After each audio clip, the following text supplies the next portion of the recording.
All right, so can you gain muscle in a deficit?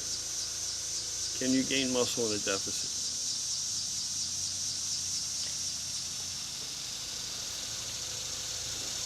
And the short answer is yes. Of course you can gain muscle in deficit. But the more important answer, the realistic answer, the grassroots answer is, how are you accomplishing this deficit? If you're going to eat in a deficit, you're going to have a lot of handicap right out of the box if your objective is to lose body fat and gain muscle at the same time. So it's a lot more to it than the simplification of just somebody saying, yeah, it's possible. Yeah, sure, it's possible.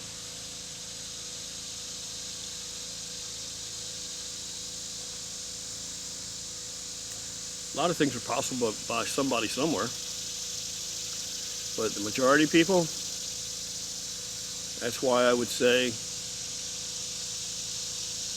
if you are not eating in a deficit and you are still creating the deficit, well, let's put it this way, you're still eating to achieve a deficit, even when you take a thermogenic approach such as I take.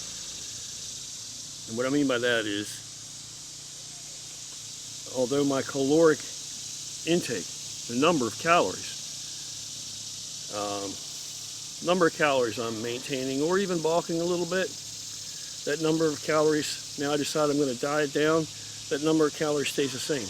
It doesn't go up, it doesn't go down. Keep those calories the same. In fact, it's really critical that you do keep the calories the same. You'll have your better result that way from this approach. And I've got too many videos out there to go all over it and rehash it right now, and it's probably going to be boring for most people if I were to do so, because they've already seen the videos. They're very familiar with it.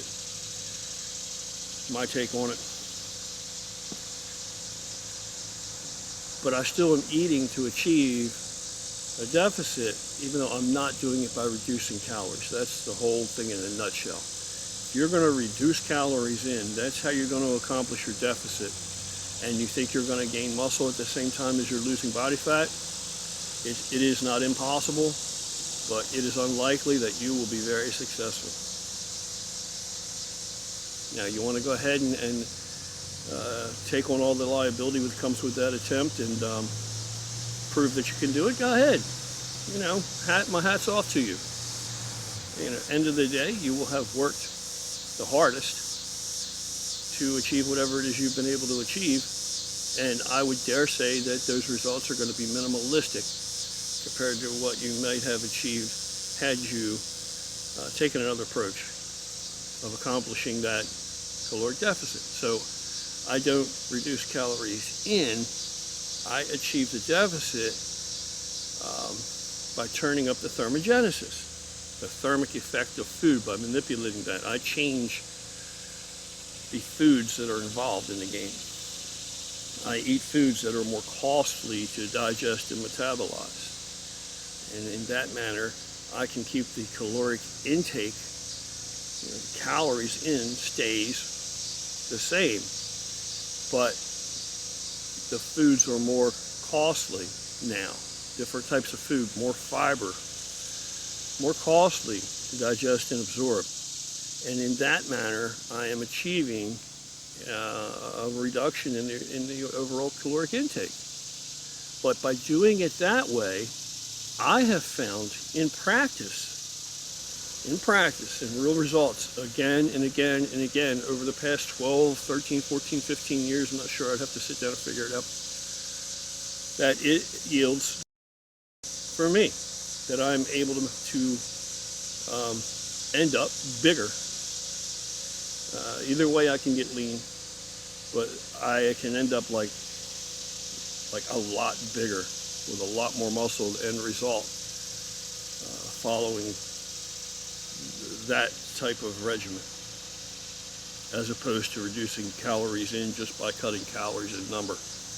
Cutting calories in number, sure, I get lean, but I'm not going to be anywhere as big end result. It just is what it is. I've done it enough times to know better. So, you know, and then you're going to add more onto that. That's just going to get the diet started. Then, as I increase the deficit, it becomes accomplished through exercise and things, you know, cardio and the like, and food. You know, I won't throw like every single. I won't shoot for a huge reduction through the thermic effect of food, through how I structure the diet, the types of foods, you know, where I put them in the day and what they are. I won't shoot for like going wide open balls to the wall with that, taking it as far as I can take it initially. I will incrementally, gradually swap foods out, substitute more thermic food into the diet as we continue along. And I need to continually cut calories, and that's how I cut calories. So at the end of the day, I can be well into my diet, weeks and weeks and weeks into my diet, and I haven't eaten fewer calories in at all during any of that time. What I've done is reduce calories in through gradually ratcheting up the thermic effect of food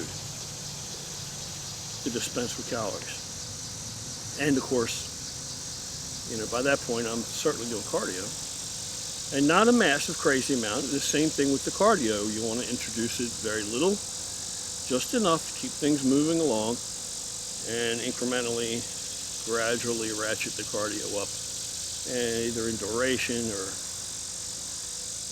frequency or whatever the case may be. So can you gain muscle in a caloric deficit? Yeah, sure you can, yes. But you just heard my take on it, in my opinion. And I would say almost to the person. I'm not going to sit here and tell you that thermogenic dieting, it's not the hardest thing in the world, but it's a different kind of thinking if you haven't really considered it. And when you first look at it, there might be a little bit involved to it. You have to give it a little thought. It's not rocket science, like none of this is. But I would think that every single person that gets okay results, or what they consider to be okay results. And you also have to remember, you know, from reducing calories in, from cutting calories from the get, by creating a deficit just by consuming less calories. If you do that, as the fat comes off, you will look more muscular. You know, until you put a shirt on, you will look more muscular. As more delineation, the delineation and separation is more pronounced, you're going to look more muscular. You will look the illusion. You will look bigger. You will look better. But actual muscle, not illusionary muscle, actual muscle that has been gained, that is, in my opinion, the least efficient way to do it, if you can do it. And not everybody's going to be able to even do it, but if you can do it, and you can reduce calories in from the get in your diet, that's how you're creating your deficit. You're just reducing calories in. If you can gain muscle in that kind of a diet,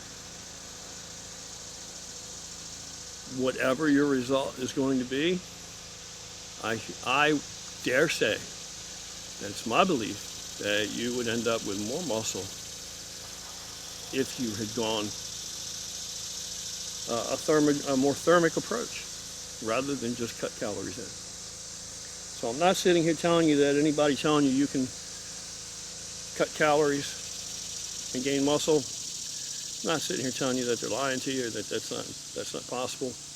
I'm going to tell you this: it's much more possible on paper than in practice. So however that serves you. So I'm not saying you can't do it. And I'm also going to say this: the bigger you are, muscularly, like a really big guy, it would be the kiss of freaking death. It would be the kiss of death.